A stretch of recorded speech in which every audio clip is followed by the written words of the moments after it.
Good morning, kindergarten. Today we are going to read our first book together. This book I'm really excited to read. It is called The Day You Begin.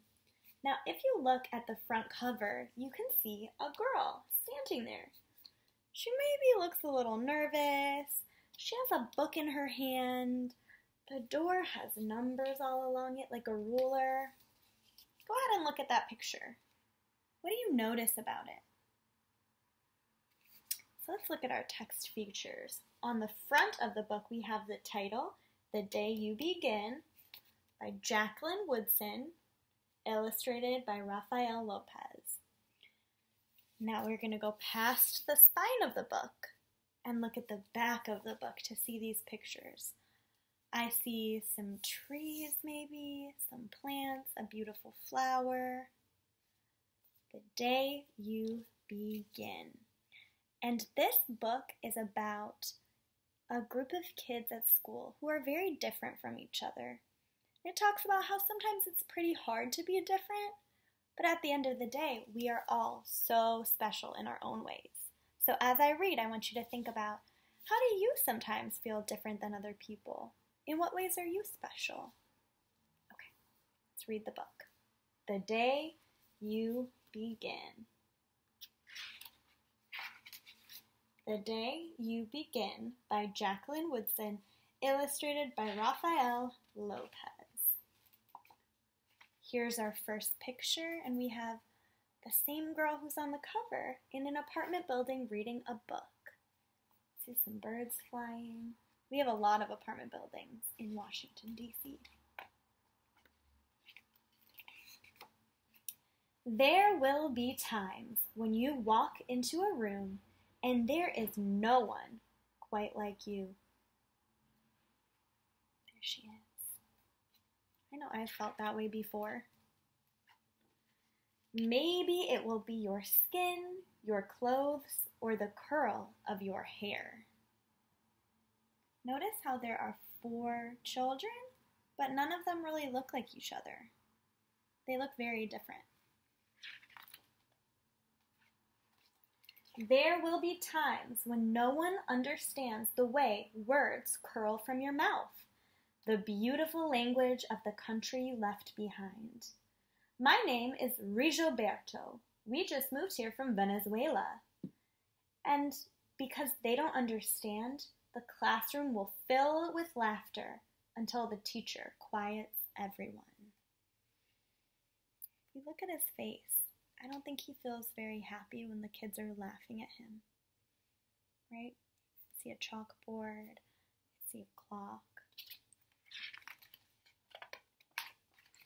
Rigoberto from Venezuela, your teacher says, so soft and beautifully that your name and homeland sound like flowers blooming, the first bright notes of a song. Some flowers, and now he looks a little bit happier. There will be times when the words don't come. Your own voice, once huge, now smaller. When the teacher asks, "What did you do last summer?" Tell the class your story. We went to France, Shayla says. These shells came from a beach in Maine. A boy named Jonathan holds out a jar filled with tiny shells, so fragile they look like they'll turn to dust in your own untraveled hands. My whole family went to India, Spain, South Carolina. Each souvenir a small triumph of a journey.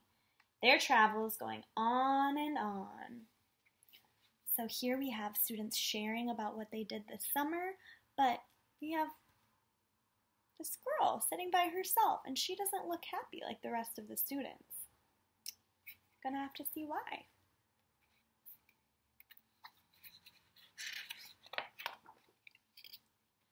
And as you stand in front of that room, you can only remember how the heat waved as it lifted off the curb, and your day spent at home caring for your little sister who made you laugh out loud and hugged you hard at nap time.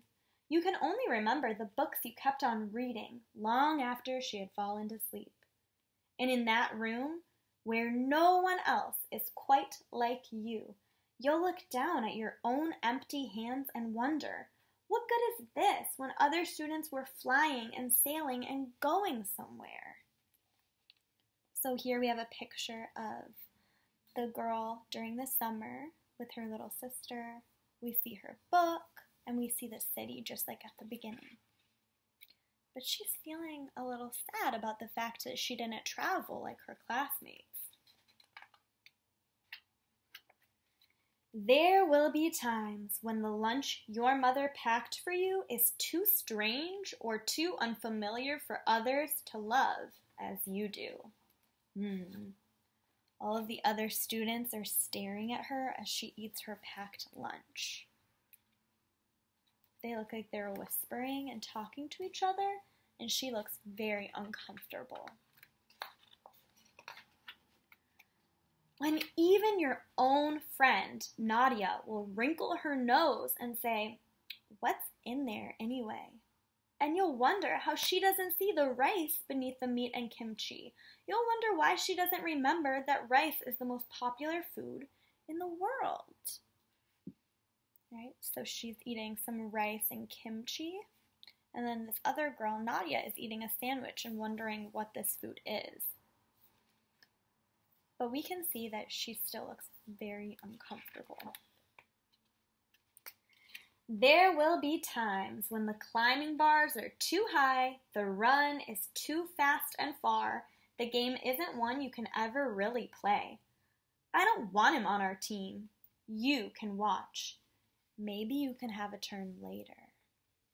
We see our boy is here by himself, feeling really left out while everyone else plays. Have you ever felt left out before while other people are playing? Maybe you don't know how to do the monkey bars and other kids do. Maybe they're running too fast. That's what's happening to him right now. And he looks really sad and left out. There will be times when the world feels like a place that you're standing all the way outside of. See how he feels so far away from everyone else, and they're all playing without him. It's really hard to feel that way. And all that stands beside you is your own brave self, steady as steel and ready, even though you don't know yet what you're ready for. So he's standing by himself, but he's really brave, right? He's a really brave boy, and he's going to be okay. Let's see what happens. There will be times when you walk into a room and no one there is quite like you until the day you begin to share your stories.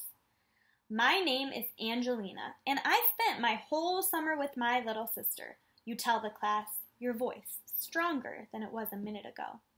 Reading books and telling stories, and even though we were right on our block, it was like we got to go everywhere.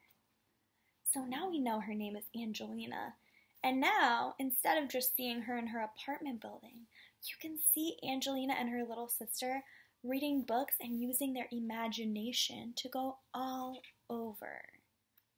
She looks much happier now that she's getting to share her story. Your name is like my sister's, Rigoberto says. Her name is Angelina too. And all at once, in the room where no one else is quite like you, the world opens itself up a little wider to make some space for you. See how they're all listening to her talk? And he's saying, hey, that name is like my sister's name. They're making a connection. This is the day you begin to find the places inside your laughter and your lunches, your books, your travel, and your stories, where every new friend has something a little like you and something else so fabulously not quite like you at all. And Rigoberto and Angelina are playing and laughing, and even though they're different, It's okay. They can still have fun and share stories with each other. The end. We just read The Day You Begin, and it talked so much about students, kids who are different from each other, and how everyone is special in their own way. I want to know, how do you feel special and different from everyone else? So, in the exit ticket below this video, you're going to share with me what is something that makes you special or you different, or what is something that you just want to share with the class about yourself. I'll share with the class. I have 3 sisters and 2 brothers. So when I was in school, my life was very busy and I always had to run around to do stuff with my siblings. Can't wait to hear what you have to share.